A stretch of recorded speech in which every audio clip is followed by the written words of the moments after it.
Hey guys, I'm Craig Slate. And I'm Ed Bertaud. And you're listening to The Fresh CrEd. This is it. This is going to be engaging. This young man, Mr. John Carter of Limoneira. We've got a history.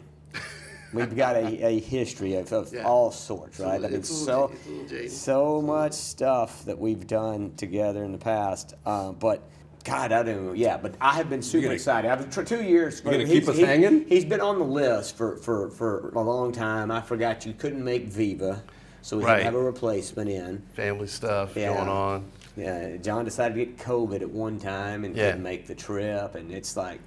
That was really a weak moment on my part. It was. And you pulled it at the last minute. It wasn't like, So no, John, look, guys, I can't even describe, and with most of the stories we can't tell or we won't tell, and they're probably not as funny to everybody else as they would be to you and I, but we'll probably not. Take a couple. But no, seriously, this guy, energy-wise, creative, one of the realistically just him, good human, but he's got such a good freaking spirit. You really do. Well, thank you. You're always positive, very creative. This is a guy that thinks out of the box a lot. Or outside the box, Yeah, out of the box, he said. If you've never been in the box, then you can. Are you actually outside of it because you don't have anything to compare it to? But see, that's how unique you are. That's right? existential. You gotta think about that. Yeah. Before we get down too far down memory lane, Okay. Thank you for being here. Thank you for the support. Thanks to Limoneira for believing in us, at least. Hey, he is. I believe it's something. I believe it's something. He's a repeat offender with this. He is a repeat offender. Really like you. Yeah. So hats off. First time, shame on you. Second time.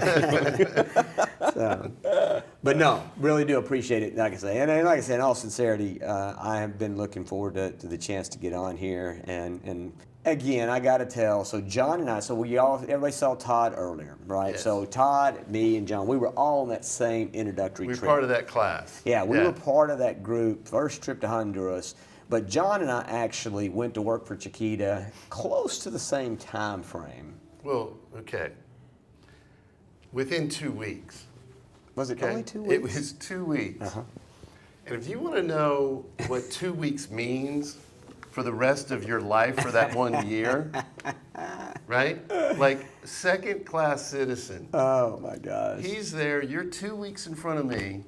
He's bossing you around. Yeah. He had the big office. He had windows. I show up second person there on the totem pole. I get I don't know what it was. It was like it was a desk without a leg. Yeah. I'm pretty sure it was a broken leg. leg. Desk without a leg. And so then from that point forward, you got to call on all the good accounts. So yeah. You got to do all the promotional stuff, right? And I was left carrying little banners and this type of thing. And then calling on customers that there is literally not a chance in the world that they were going to buy bananas from me. There's no way, right? Because we were trying to sell bananas to folks that had bananas coming up from Mexico, right? And crossing right there, and trying to sell them bananas that we had come in from a boat all the way to Honduras, Gulfport, right? And then convince them that it made more sense, right, to buy the lemons that came into Gulfport versus the one that came across the border, right? Yeah, that's what 2 weeks means. That's 2 weeks. Well, there's so much more to that, right? So there was two positions that came open, right? So we were brought in to go somewhere. We moved to Houston. Right. We were not going to be there long. And so there's two positions, two bosses, two different personality types. But I was first man up. Right. And so I got to pick. One was West Coast, one was East Coast. That's right. One was in fact, still to this day, shout out to Mike Salaney, one of the best bosses I ever had. Right. Absolutely. Bledsoe was on the East Coast, right? Yes. Yeah, and Irvik. Was it Irvik? Yeah. Mike Irvik. Bledsoe was there, and he was going. Okay, He was transitioning. Okay, now. whatever that question was. At the time, but it was a different East Coast, a different model, mantra, that kind of deal. Anyway, long and short, I picked West Tough. Coast. I went tough. It was a tough deal. John got shipped off to what? New York or whatever. Right. You To didn't New get to Jersey, actually 'cause live. the You didn't get to regional actually office- live in New York. Right, I Yeah. was over on the Yeah. Jersey side because the office was up in Mahwah. Yeah. So Lots happened, but got to tell the story. Or do you want to tell the story? Have you gotten back at him yet? Do you feel like, I mean, I learned from the experience, right? Like open-minded, right? I gained a lot from that experience, right? It taught me to be humble. Yeah. Right? John went on to do a lot better at Chiquita than Right. I did. He did really well. It taught me to get through I mostly made rejection, enemies. right? Because every week I'd come in and I would try to sell those daggone bananas to whatever part of the customer list in terms of opportunity it was that Craig you didn't had have already time for? picked from, right? That he didn't have time for.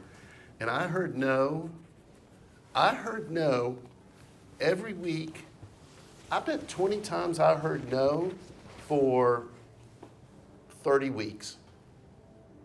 30 weeks. He And did. then one day, somebody bought something. And the other 30 weeks, it didn't matter anymore. So see, But this guy, I should this be guy appreciative. can't. Yeah, but I should be appreciative. His and I am. history, but he came to this place. You know, he was a copy salesman Yeah. before he got to bananas, so he was hustling copiers. Fax machines. It was right at the revolution where it turned into plain paper versus the thermal paper. oh yeah, I love that Oh, thermal paper. people ate It that just up. went away. Like, Yeah. But you I have always, something, That was me. this has disappeared. but I Thermal always paper. said, you know, especially since meeting him, I was like, you know what? If I can find anybody that hustled copiers and fax machines, I'm Yeah. hiring that because that's tough sledding, Yeah. right there. Tough sledding. So the banana thing probably was actually easier than because you had to go door to door, Right. and nobody, you know, everybody's so you know. Well, I think I got kicked out of every office building in Roslyn, Virginia, or Crystal City. Yeah. That was through there because you had a lot of government contractors. You had a lot of government contractors, and it was like secret work going on. So you'd cruise into the office and you'd start knocking on the doors, and then you start, like, it's 15-story buildings, and you start to get a spider sense that somebody's going to call security. So then you're trying to figure out how you can get through the whole building and leave your cards off before they catch you. You start like jumping So floors. before it gets a little game, right? Well, I don't know, man. I think I still wouldn't turn my back on him if he had an ice skate in his hand. He might Tanya Harding you or something, because I would be upset with you. But now look at John now. He's gone all the way from the Amigo Dome. Yes. He's left the Amigo. So we had names. So at Chiquita you had Chiquita Bananas, you had the Consuls, and you had the Amigos. Amigos. So Guess who got to sell the Amigos? Yeah, John was the Amigo Dome guy. I was the Amigo guy. Yeah. I was Consul guy, so I wasn't like first class. I was second class, but Yeah. it was better than Amigo class. Yeah. Charlie was first class. But now this guy's head of global sales Right. for Limoneira. For Limoneira. He's gone to Wall Street, been part of ringing the bell. Really? That was a good trip. That was That's pretty 'cause It was cool. sort of the anniversary when the company went public, Yeah. right? That's awesome. Yeah. So And it's interesting because the company, we're celebrating coming to the end of 130 years. Wow. So 2010, it went public because there was a situation of number of shareholders within a company that legally you have to become public. And because of just the age of the company and the different families through the years that sort of brought things together, is a high number of shareholders, technically speaking, right? So it was one of those things that you were faced based upon the laws to become publicly traded. say that again. What's the law that It's something if you had more than 500 shareholders, or 150, it was whatever the number was, right? That then you must file to become publicly traded. I did not know Yeah. that. And then, interesting enough, like a year or 2 years later, from what I understand, is they actually changed the rule and took it to a level of like 2,000 or 2,500, whatever the number was. And we were actually below that threshold, right? So wouldn't had to have done that a year or 2 years later, but the laws at the time made it happen. And that's how Limoneira became publicly traded. Huh. And you guys ship, obviously, being global, head of global sales, that you ship all over the world. Right. You spend... So we source and ship all over the world. So the USA fruit we'll send to, we'll actually send to Asia, big time into Japan, South Korea, Hong Kong. China depends upon what happens with the trade at the particular time from regulations and that type of thing. Down to South America, right? We've shipped at times, if the market conditions are right, actually shipped to Europe. That's few and far between for that. And then we source out of Chile and Argentina and also Mexico. And Chile is a place where we have more land holdings there relative to investment, right? All the way through. And the others, it's more of a enduring partnerships, if you will, from key suppliers that we work with relative to packaging, packing the Limoneira carton. So it's the same thing going to the customer relative to the graphics, the box, that type of thing. Whether that's here coming in the States or heading over to South Korea or Japan. Are any of those Euro flows for juicing, or is it all fresh product for sale? It's when we did it out of the States one time, that was for fresh product, but out of Chile, you will have some juice opportunities, right? And it's interesting, we actually, with the ebb and flow of, any market, right? You've got the juice part of that, you'll actually have, if it gets tight, right? If overall supply gets tight, then you have less juice. So we actually bring in lemons from Chile specifically for some juicing to make sure that the juice folks had enough to, fulfill their contracts, right? So over those years since we went public, 2010 to now, it's, you have some companies that might source out of a particular country and go to multiple markets, check. Or you may have a company that focuses on one market and then pulls in from different sourcing areas to service it. So we're multi-sourcing, multi-market, and it's more common now, the whole idea of having that year-round supply. Our focus is the year-round supply, not just for, say, the USA market, but also for Japan and South Korea, to have that continuous program regardless of the market. So that's what's sort of unique or different from us and our approach on that over the past 13 years. Well, Now, how long have you been there? 13 years. Wow. So I came aboard when it became publicly traded and became independent as far as a shipper goes, right? And then started up that process of going direct, right? So it was literally one of those situations where, and this is where I should be indebted to you for being, low on the totem pole there. I hate all when he those gets cold credit calls. for anything. So Thank you take very it much. easy. Thank you, John. Don't lay it on too thick. CrEd Yeah. it was literally that piece that the company had, shipped to different people, so there was an awareness, so it wasn't starting from absolute zero, but it was literally starting up, right, where you had the phone and you had the legal pad and you had the blue book. And you had a couple pieces of paper where some people came in and picked up product directly at that point in time. Wow. Right prior to that. Because before that, it was more just a packing, growing and packing. They operation. reported Sunkist before, Correct. right? Yeah, Right. that's what I thought, yeah. Yeah. And so that's really the thing there, is because of the publicly traded nature of what was taking place, right? It's within a cooperative, it does a lot of positive things, but that's difficult then when you have those responsibilities of being publicly traded relative to being able to make those singular decisions, Yeah. right? That's a natural conflict, right? And so that was part of the driver there of the reason they had to pull out of it, transition, yeah, right? yeah, makes sense. So now you guys do more than lemons. I mean, I realize that's your Well, I was primary. going to ask about varieties. Is it more Yeah. than one variety? It's predominantly lemons, and we go back and forth. We'll have some of the other citrus. Most of that's now down in Chile. But we're a big avocado grower, right? So I think it goes back and forth between who's second and third. Within California, we're either the second or third largest avocado grower. And it's not something we market. That's still under the situation of we're growing it, but we don't pack it, right? We don't market it. So then on the other citrus piece, it's something we sell, but that's more of collaboration with some other suppliers for cross stock and that type of thing, of being sort of that, being able to get all the basket of goods together. Mm-hmm. So do you guys, on the avocado side of the business, you guys only grow in California? Yes, we So only grow. you don't have a Peruvian deal or Mexican deal? Correct. Yeah, it's only there in California. So, pink lemons. Pink lemons. Yeah. Yes. Yeah, so we work with those.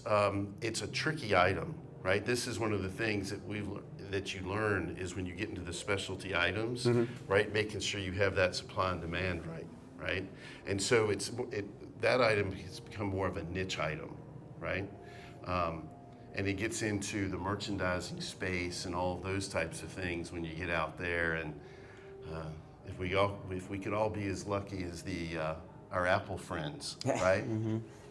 Right, which, oh my gosh, look at all that real estate. Oh my goodness, for right? sure, So for it gets sure. a little trickier. Yeah, right? no, I knew that you guys had and did some stuff with the pink lime or lemons at one point. Yeah. I just didn't know, because to me it's a great concept. I mean, color and and I think they even eat a little different, right? I mean, like a pink. Yeah, Well, so lemons it'll have different. a slight grapefruit taste to it, Huh. right? And so it's interesting. You look at different lemons, as we call the conventional, sort of the classic lemons, right? But you can take Meyer lemons, because that's really the biggest. My favorite lemon. The biggest specialty item for that. The Meyer lemons, you can take that and you can put that on crab legs. Talking about eating different, right? And I swear you don't need butter. Like, it's fantastic, right? My mouth watering. Yeah, but if you take a conventional lemon and you start putting it on there, right? Oh my gosh, right? It doesn't taste right. Now you put that on fish, awesome, right? So conventional lemon on fish, Yeah. good. Yeah, so then the Meyer lemon would be okay, but not like it is on the crab legs, right? So none of that's really formal. I mean, that's a lot of personal grilling. It's sort of Well, you know what informal. would be fun, John? Yeah, You should set up a tasting. tasting. A tasting. Well, we do tastings, but it usually comes I'm talking about for me and Ed. Meyer lemon, ginger, salt on watermelon. Try it. What did you do? Make a dressing of Meyer lemon. Actually, I put a little bit of Persian lime in there too, Yeah. but mostly Meyer lemon, like 3-to-1 Yeah, ratio. Ginger grated, okay. and then salt, and then put the watermelon in the freezer. Let it about to freeze, and then pour that on top. It's super good. That's fantastic. Well, I've heard And people, is that a dressing? Yeah, sure. You can call it a dressing. I mean, there's. Go ahead. I would just say I've had people say they like hot Cheetos and Meyer lemon juice. Just straight up. Wow. Yeah, I'm not trying that one. hot Cheetos. No, I'm not trying. I've tried. You're more of a talkie guy. Ooh, You like I Takis? like a Taki. You ever had Taki, John? My daughter loves tacos. Takis. Yeah, I used to. Loves them. We knew Takis before Takis were cool. Yeah. We're joking, okay, of course. Now it gets confusing, right? What's confusing? We're not John? eating Takis. Like TikTokies, right? TikTok Takis. Tiki Taki. Yeah. Where are we going? I'm now confused. Okay, this is it. So you were like old school Takis, right? And it was like one color bag. I wasn't. It was my. Our kids Our were. kids. Okay, yeah. kids. So there was one color bag, like, hey, Yeah. Dad, can you pick us Takis? Now you got to ask what color bag. And if you go into, like a primo convenience store, right? Like, top shelf, Right. and they start laying out all the different types of Takis, it can be a little bit overwhelming. A lot of varieties In fact, out you there? could have Taki anxiety, Well, Hey. right? that could Sort of like the- totally. I could see right? him having some kind of anxiety. I'm never good with a bunch of choices. It's sort of like the line anxiety if you go to like a Subway or something, Yeah. you're trying to order, for 5 different people, and Oh. like there's 10 people behind you, and you step up and go, yeah, I've got That's never 5 good. sandwiches. Yeah. That anxiety is on par with trying to decide which Taki to pick up. It's close. Anyway, continue on, sir. We're on camera here. We And- haven't scored an invite from him to do a tour. Yeah, we that's- did. No, not yet. He's going to do a tasting. Yeah, You said that. He didn't say it. yeah. He gave me the nod. Oh, okay. Well, Ed, Maybe you you're are- not Ed, invited. you are more than welcome at any time to come by the ranch in Santa Paula, soak in the history, right? Soak in the beautiful Southern California weather, see the happiest lemons on earth. They are so happy where they are. We're thinking about Happy. taking They this. can't help but to get in the box where I'm not. I'm not in there because I'm outside He's the out the box, box. right? Come back around on that. You know what I'm saying? You are more than welcome to come by, Ed. Thank you very, very, very Yeah. much. No, Craig, maybe coming not. back around. Maybe we can come back around and bite you a little bit. I'll put him in my carry-on. So we're thinking about doing and maybe taking this show on the road. Oh, Lord, yeah. Well, we set you up. We have, we got some, there's some great locations right there. We could set you up. You could go on the road and you could invite people in and have a different location on the ranch every day of the week for 5 days. If you come in before the big show down in Anaheim coming up, we set you up in 5 different places. We set you up in the general store. We could set you up by the bocce ball courts. Oh, nice. Right? So y'all play bocce ball there? Oh, it's big time. Yeah. It's big time. It's like 6 professional bocce ball I courts. think I need to move to Santa Paula. Yeah. Yeah, we What set else you up got? in the old packing You got house. an old store? We put you in the new packing house. We could put you up on the hill, Machu Picchu, we call it, Machu or whatever Picchu? it is from Machu Peru. Picchu? Yeah, it's the Santa Paula version. The Right. Santa Paula So do we have version to of walk Machu up there? Picchu. Yeah. We have to walk up there? We- They said that's a hike.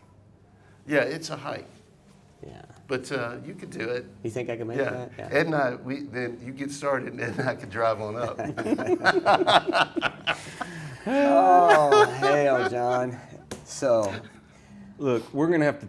I'm to not be going to get a chance to continued. tell the underwear story. That one, I'm going to say the underwear story for later. we're gonna do on all We're of our going to respective the from our general store. respective. Or we're going to the Machu Oh, Picchu. we could do one from there. That's what I'm telling about. That's what. Yeah. That's literally what I was talking like, about. we will trim the trees so you can get the view all the way to the Channel Islands. You will trim the trees for us. Yeah, and you'll see the ocean.